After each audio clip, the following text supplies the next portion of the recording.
9:07 de la mañana, bienvenidos, una nueva hora informativa aquí en Ampliación de Noticias. Qué gusto poder acompañarles este domingo 28 de abril. Valeria Fuertes en la capital del país, Noemí Mamani desde la ciudad imperial del Cusco. Tenemos el placer de estar contigo esta mañana. ¿Y qué pasó con esta situación que nos complica mucho como peruanos? Queremos entenderlo un poco más porque S&P Global Ratings ha rebajado la calificación crediticia de Perú a BBB-. ¿Qué significa esto? ¿Cómo repercute en nuestro país? Y sobre todo, ¿qué pasaría? ¿Cómo le afecta al peruano de a pie? Lo vamos a conversar esta mañana con Diego Macera, director del Instituto Peruano de Economía. Diego, buen día, bienvenido a RP. Hola Valeria, ¿cómo estás? Hola Noemí, gracias por la invitación. Muchas gracias a ti por acompañarnos. Para entenderlo mejor, ¿qué significa esto en principio? El hecho de que se baje la calificación crediticia de Perú a BBB-. ¿Qué significa esto? A ver, en contexto, son 3 agencias calificadoras de deuda.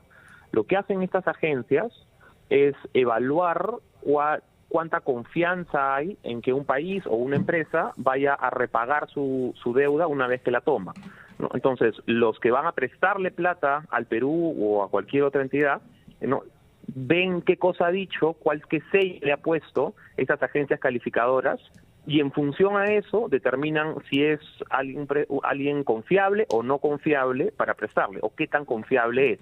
Entonces, lo que ha pasado es que una de estas agencias, ¿no?, S&P, ha bajado la calificación de la deuda peruana, lo que significa que está diciendo que el repago de esta deuda, ¿no?, es un poco menos certero de lo que era antes.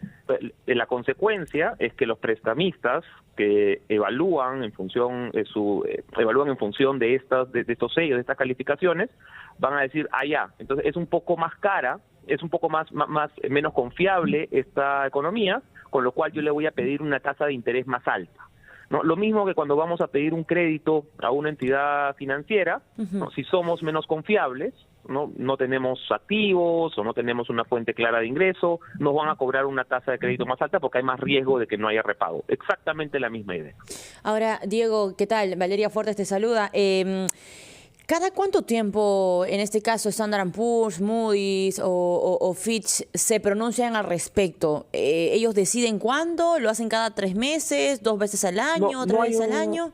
Sí, no hay un marco definido. O sea, cada agencia puede determinar cuándo es que hay 2 movimientos, ¿no? Hay los movimientos que son como que es una rebaja o un incremento de la calificación que tiene, no directo, ¿no? Y hay otros que te dicen, oye, estoy viéndote en negativo, ¿no? Es decir, en el siguiente movimiento te lo puedo bajar, o estoy viéndote en positivo, en el siguiente movimiento te lo puedo subir. No te he movido la categoría todavía, pero te veo bien, o te veo mal, o te veo estable.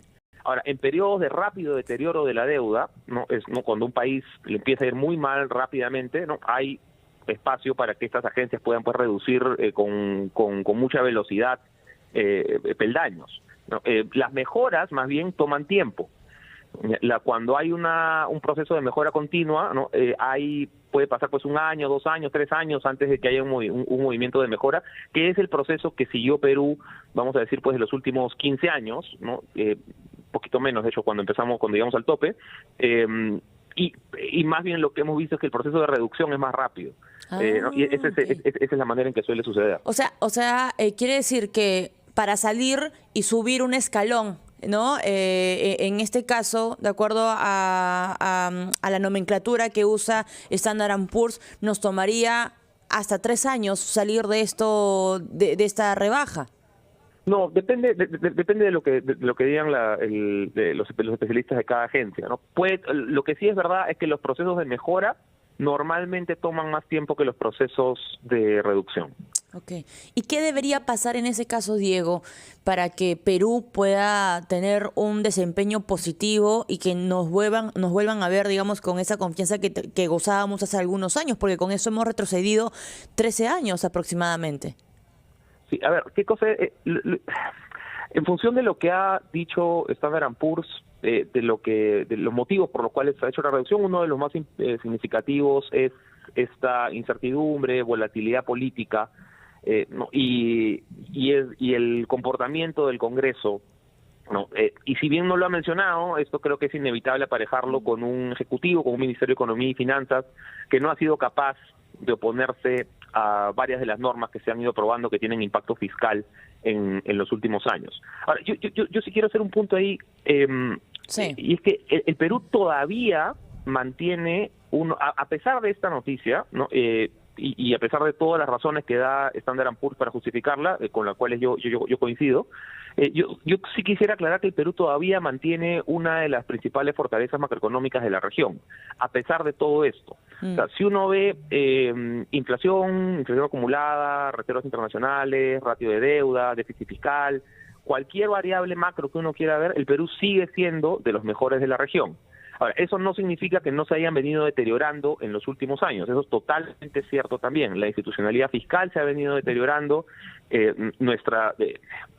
usamos muchos de nuestros ahorros durante el COVID, eso también nos cuesta, no, pero sí es importante aclarar que el Perú todavía tiene fortalezas macro y que hay que hacer todo lo posible para protegerlas.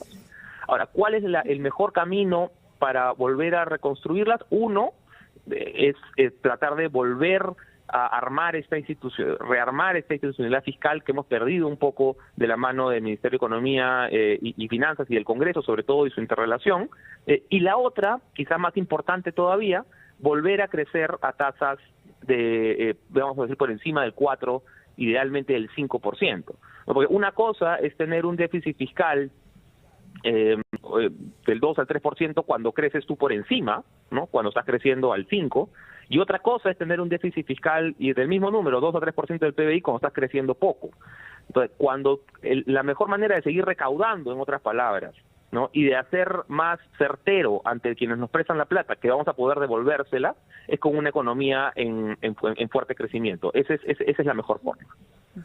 Ahora, solo una consulta final, por favor, y es respecto a cómo puede influenciar las decisiones del Congreso de la República. Por ejemplo, has hecho referencia a la temporada del COVID-19, cuando todos gastábamos nuestros ahorros, se permitió sacar los fondos de las AFP, de la CTS, y un escenario similar lo estamos viviendo ahora, sin estar en emergencia sanitaria. ¿Eso influye de algún modo? Sí, ese es un problema serio. Cuando tuvimos la emergencia sanitaria en el COVID 2020, muchas medidas excepcionales se tomaron porque era una situación excepcional, ¿no? A situaciones extremas tienes puestas extremas. No, hasta ahí podemos estar de acuerdo o en desacuerdo con algunas de ellas, no, pero se justificaba tener algunas medidas excepcionales. El problema es cuando estas medidas que eran excepcionales de hace 4 años, las repites en un contexto que ya no es excepcional, ¿no? Y esto sí hace, yo te digo, más allá del impacto que han tenido las que se han aprobado hasta ahora, que ha habido un impacto enorme. O sea, hoy día el Instituto Peruano de Economía aclara o menciona que la cifra de leyes aprobadas por insistencia en los últimos años ha sido enorme, con un impacto de 8% en el PBI desde el 2021. Pero lo realmente preocupante es que, más allá del impacto de las que ya tuvimos, es que la idea que ha empezado a quedar en la cabeza de legisladores, en la cabeza del Ministerio de Economía y Finanzas, y en la cabeza de las agencias calificadoras de riesgo, es que hacia futuro no hay mayor garantía de que esto vaya a parar. Entonces, por ejemplo, cuando hablamos del riesgo de las decisiones que se han tomado sobre el financiamiento de Petroperú, no, claro, hay unos 100, 200, 300 millones de dólares que se han ido para ahí, pero más importante todavía es, y de acá a futuro van a haber otros 200, 300, ese es el riesgo de verdad, ¿no? Que si abrimos estas compuertas, ¿no? Si abrimos ¿no? Si damos pie a que podamos ser irresponsables y no hay consecuencias, entonces ya hacia adelante no hay mayor garantía de nada. Y ese es el riesgo central, y creo que eso es lo que están en buena cuenta evaluando desde las agencias calificadoras. Clarísimo. Diego, muchísimas gracias por atendernos esta mañana. Diego Macera, director del Instituto Peruano de Economía, estuvo con nosotros hablando en materia económica. 9 de la mañana con 17 minutos. Hacemos una pausa y regresamos con más.